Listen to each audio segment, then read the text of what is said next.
electricity. Vibe on a different PR, till infinity.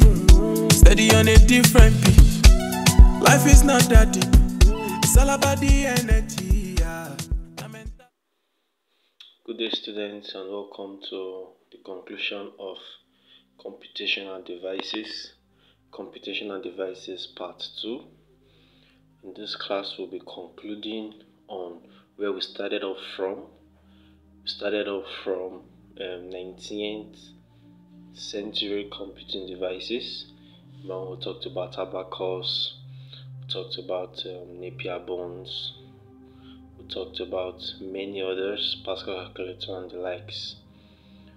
In this particular class, Mr. Dennis, myself, will be further explaining computing or computational devices, where we'll focus mainly on the 20th century computing devices.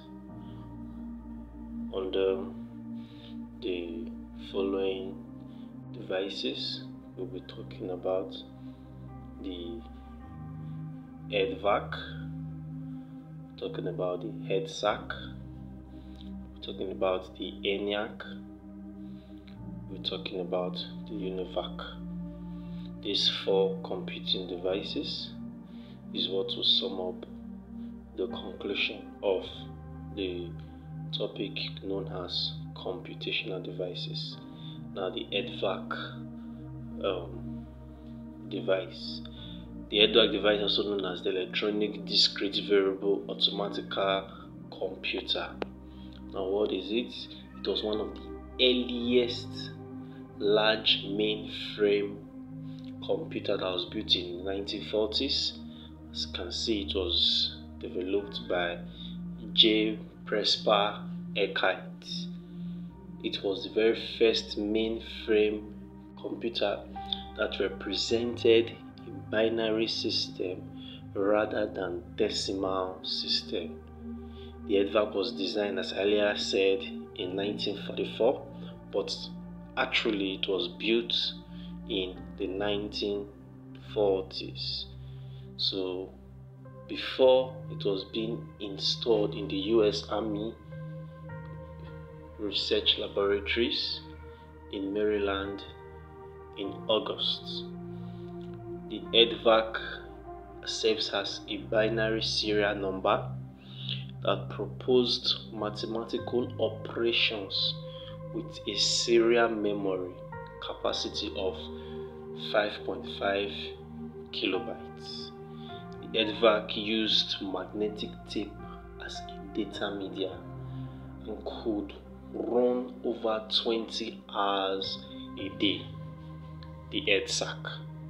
The EDSAC is an electronic delay storage automatic calculator, and it was developed by Maurice Vincent Winks in the year 1947. It was developed by this man at Cambridge University in England, and he completed it in 1949. It was one of the first stored programs computers and one of the first to use binary digits. Its memory was initially, take note, 512 36-bit words of liquid mercury delay lines, and its input and output were produced by paper tape.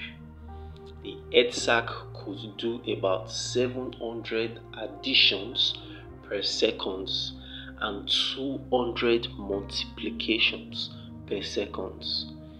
It was in routine use at the university until 1958. Now, the EDSAC makes use of binary digits. Now, the ENIAC. The ENIAC was developed by the same man, J. Presper Eckert, that did the EDVAC. but it was jointly produced with John Munchley. Now, the ENIAC is also known as the Electronic Numerical Integrator and Computer.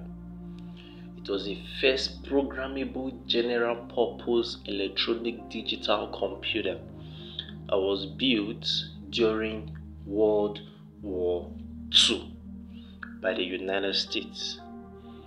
American physicist John Munchley and American engineer John Presper Eckert Jr., as I rightly said, and their colleagues at the Moore School of Electrical Engineering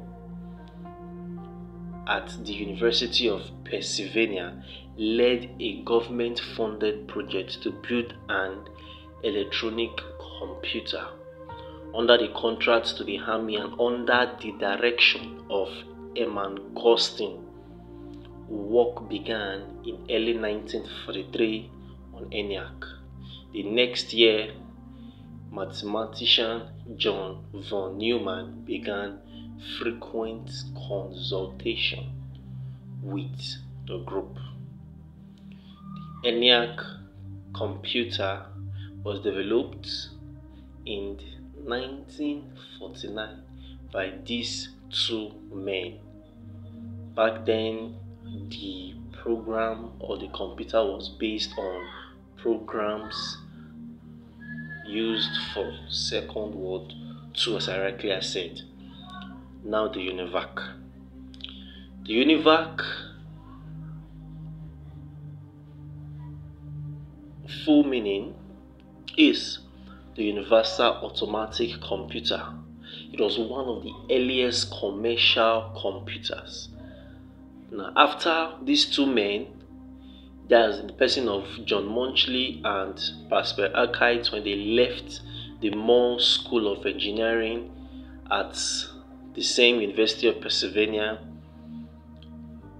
both of them had worked on the engineering design of ENIAC computers for the United States during World War II, as I said. They struggled to obtain capital to build their latest design, a computer they called the UNIVAC computers.